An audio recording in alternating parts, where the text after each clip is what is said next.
Hi, good afternoon everyone. I just wanted to take another minute to welcome everybody to another little session. Right now I am in what is considered a wall squat. Had a couple of great comments about, what to ask for and what to do to strengthen your patellas and the muscles that support your knees. So basically, these are really simple. I'm already in it. The only thing that I do want to mention is to, when you are in a wall squat, you want to make sure that your knees aren't over 90 degrees. You want to make sure that your knees aren't over your toes, which is 90 degrees. Basically, you want to also keep your ankles and your toes pointed straight onward. A lot of people have a tendency to shift one foot in or to roll their knees in a little bit. You don't want to do that. You want to keep your knees right here at a 90-degree angle. The wall isn't completely flush, so I'm actually using a little bit more of my muscles that I normally do use. But this is a standard wall squat. You want to sit here for at least 2 minutes, a minute to 2 minutes, if you could start to build up the strength. What it does is it really stabilizes your core, and it allows you to really strengthen the muscles that you use to climb the stairs. If you find yourself buckling, which often happens when you do have any type of knee injuries, when your knees go out or your hips go out, everything is connected. So these are really, really good. A brother named Michael asked, also another guy by the name of Brett asked, and these are great if you're a skier, if you cycle, or if you're just walking and you find that your legs aren't as strong in a typical, going up the stairs motion. Wall squats. So that's point one. Point two is, I was thinking about energy and just, how in today's society, everything is really, if you are metaphysical and you are practicing anything of positivity, you have to almost avoid anger or feeling or having an opinion about anything. And I wanted to remind people that that is not the case. When you are here and we are, again, having these experiences that define and shape who we are, what I want to always remind myself is that the sum of my experiences don't define who I am. They definitely have given me wisdom, and I've gone through certain things, but all the trauma and all the things that have brought me to this place that I am today, they're not necessarily things that I want to hold on to. You want to hold on to the best parts of your lessons. And, the other day someone said to me, wow, you don't have any tattoos. And I laughed. I was like, no, I don't. Because I have knee scars and I have a spider bite from a brown recluse. I've gone through so many little physical things. I'm definitely probably 2 minutes in because I'm feeling my legs trembling. So I'm holding my core a little bit more. And I usually don't talk when I'm here, but this is a good challenge and it allows us to do something while I'm in the squat. So basically, I thought about physical trauma and emotional trauma and how there isn't anything that you can compare when it comes to pain. Pain is pain. We all go through experiences here based on how we were brought into the world, based on who our parents were and how we were conceived, based on if we were conceived in love or not. You see I'm shaking a little bit, right? So I'm going to hold it here for another 10 seconds. And I'm going to come up. Okay, after doing that, I'm just going to stretch out the muscles I immediately used. And I'm going to continue to talk. So when you're in this stretch, just make sure, this actually took me years to do. As you can see, my knee isn't full flushed against my body. When you have surgery, the surgery that I experienced, it was such that my kneecap slipped out of my socket and went up my thigh. So they had to use my thigh muscle to give me stability and to actually put my knee back in its socket. So my range of motion and my flexibility was really, really altered. And again, you don't want to be like, okay, this is the body that I have to live with. Yes, it is, but I didn't want to live in pain and I didn't want to not be able to do this. So, just taking my time and breathing and stretching through a lot of difficult but simple looking postures. This looks really easy, but it's actually not if you've experienced any type of, injuries, whether it be hip, knee, ankle. Sometimes it's difficult. So that took me literally, when Asir met me, he was like, yeah, I remember meeting you coming from a yoga class. And, I was about 20 at that time, 21. And the whole purpose of going was because I was in pain and because I remember all the things my body used to be able to do prior to living with the injuries that I incurred. And plus a couple other things happened that I'll share on the journey.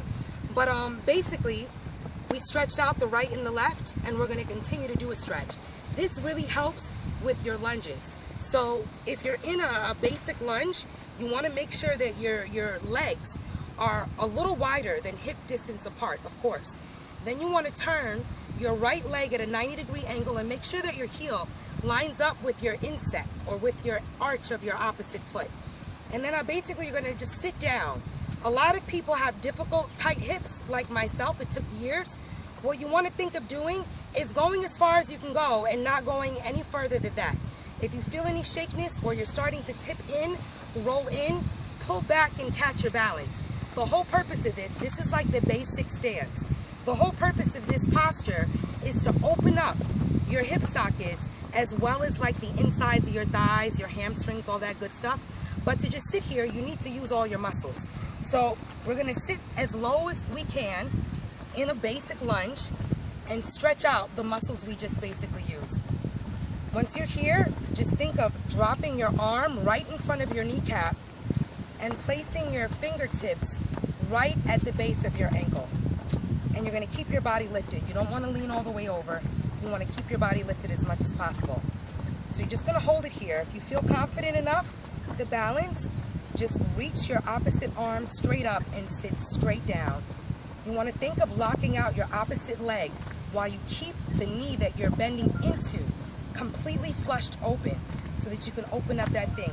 Also, try to remember to keep your rib cage a little locked in so that you can start to engage your core. You're going to hold it here and come up. But we basically come here with our own stuff, right? And sometimes we look at other people's journeys or we'll hear about other people's stories and we'll really almost like be like, wow, you know, why can't my life be like that? Why aren't things simpler for me, you know? And such is life. The whole point of us being here is to figure out our purpose, not to necessarily know it right away. But when you are in the place of discovery, you want to know what brings you joy and what depletes you of that. And that's like food, people, all of that good stuff. So I'm going to go ahead and drop because I've held it there for a while. I'm going to lock out my opposing leg and make sure that I keep the knee that I'm sitting into, not over my toes, but before it, you know? And lift up your opposing arm, holding your abs as much as you can.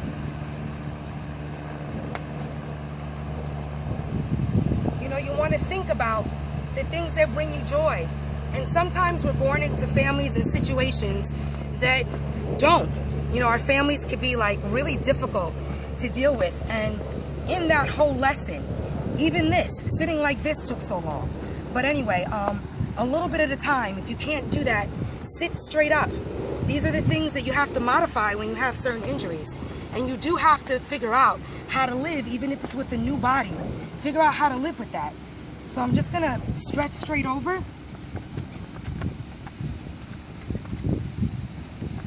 And make sure that I try to pull my rib cage out of its body, out of my body, and release it straight forward and down. So instead of concaving over, literally keep my body as extended as possible while I drop my knees, drop my elbows on either sides of my knees. That's how life is. Steers phone is ringing. But basically, you want to think about the things that bring you joy and what doesn't. And unfortunately, a lot of us are born into families with distinct personalities, and not all of them love us, you know, love us unconditionally for who we are, for all our little quirks and personality issues. And what I do want to say is that, you know, this goes into another question as to why, or do I teach in yoga studios or why I don't. It's not to say that I didn't and I don't and I wouldn't. It's just to say that, you know, a lot of times people don't like taking responsibility for the energy that ensues when they are in a space. You know, there's this huge almost like saying now that, you know, you can just be a millionaire based on you thinking it, or you can, you know, have these big thoughts and dreams and if something goes wrong, there's something about you that's not right, or there's something about you that needs to change. And that can be the situation, but 9 times out of 10, it's not. A lot of times in this world, we're taught to separate and to displace what's actually taking place. And if you do hear a little voice in your heart or in your spirit that says to you something is off, then something's off. It's not anything that you can do better or worse. Sometimes you can be a really positive person in a really negative environment, in a negative situation. And don't believe just based on you not making it that there's something wrong with you, you know. A lot of times it's timing, it's who you know, it's, you know, relationships and building certain relationships. And people don't really place a value on that here. It's almost like, you know, we're in such an Instagram world that if you think of fame, you can instantaneously achieve it and get there. And that is not or should be someone's main intent behind doing anything. But so is the world, you know, everything is celebrated now. And base energy and base things usually are celebrated more than positive. So remember that. It's nothing necessarily with you. I do teach in studios, just not often, because my experience in having taught in studios for about 8 years in New York, in Brooklyn, in Manhattan, it was great. But, you know, people start to get competitive for classes. You have a lot of new personalities. Sometimes you get great at something and the director or the person that's working there might feel a certain way, or it might trigger their ego or their personality. And I realized that I didn't have to necessarily solely teach in those spaces in order to heal, in order to share, in order to learn. And that's for life. You know, it's not to say that you want to exit certain things, but if you find that your intent is being compromised and you find that the reason why you're doing something has to shift based on the general populace, then take some time to pull out and think about what your real intent is. If it's backed by healing and love, then you're always going to win, even if it's not in this physical reality. So much love to everyone, a little bit of wall squats, a lot of love and patience with one's body. I'll see you soon.